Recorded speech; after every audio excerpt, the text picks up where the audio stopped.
Impact Family, impacting the world through healthy family.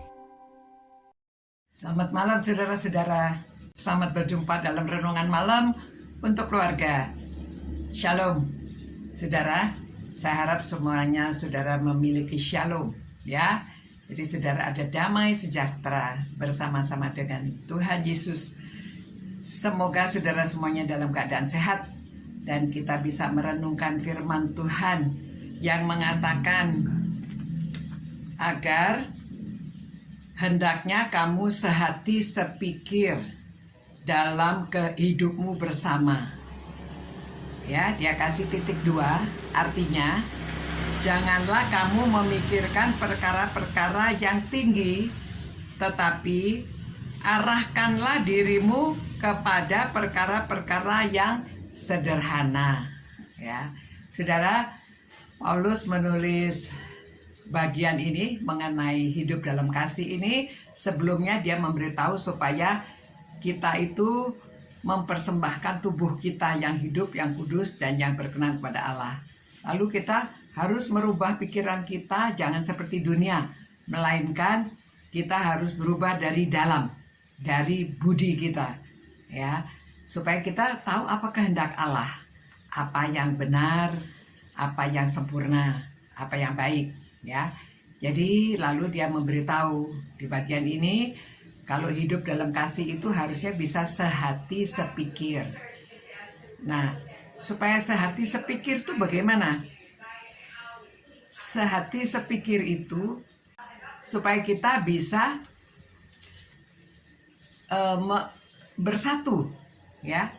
Walaupun kita punya karunia yang berbeda-beda, setiap orang memiliki karunia, tetapi kita tidak meninggikan diri karena kita memiliki karunia. Nah, itu di bagian ayat 5-8 ya, Roma 12. Kemudian dia memberitahu itu sebabnya kita harus hidup dalam kasih.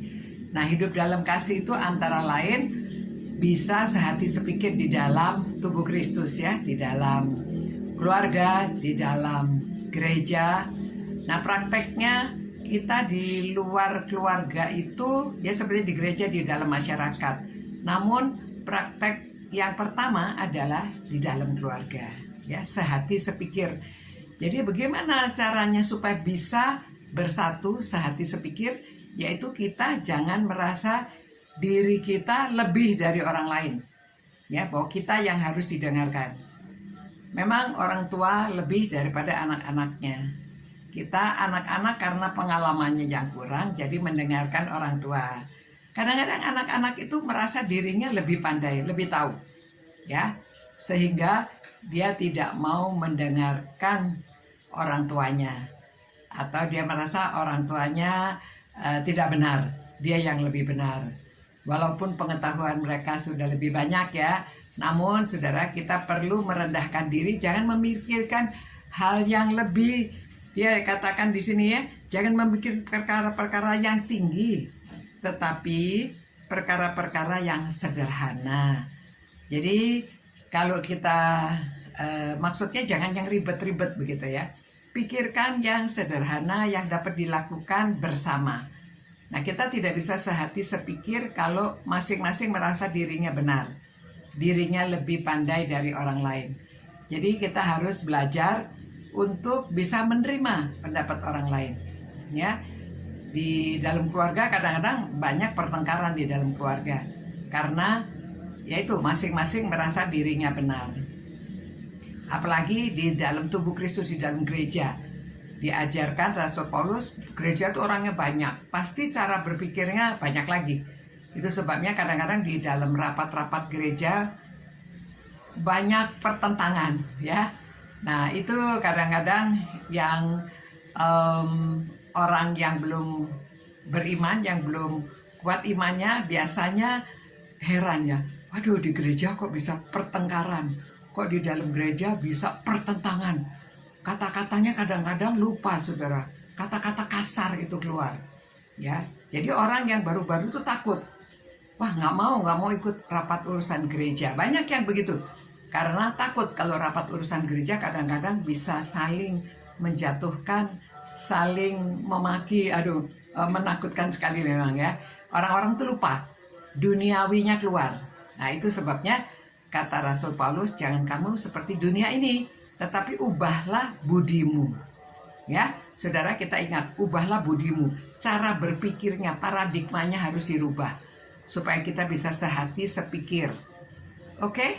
Baik dalam keluarga, baik dalam gereja, di dalam pertemuan-pertemuan ya. Kita ingat prinsipnya itu ya.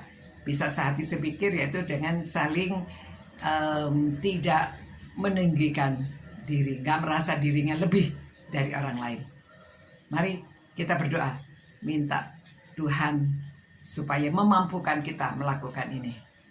Tuhan, kami datang padamu Tuhan, malam hari ini mohon Tuhan memberikan kemampuan pada diri kami masing-masing yang merenungkan firman-Mu ini, agar kami dapat sehati sepikir dan saling merendahkan diri, tidak merasa diri lebih dari orang lain, supaya dalam baik tubuh Kristus, baik di dalam rumah tangga, supaya kami dapat hidup bersama dengan rukun, karena kami hidup di dalam Yesus Kristus.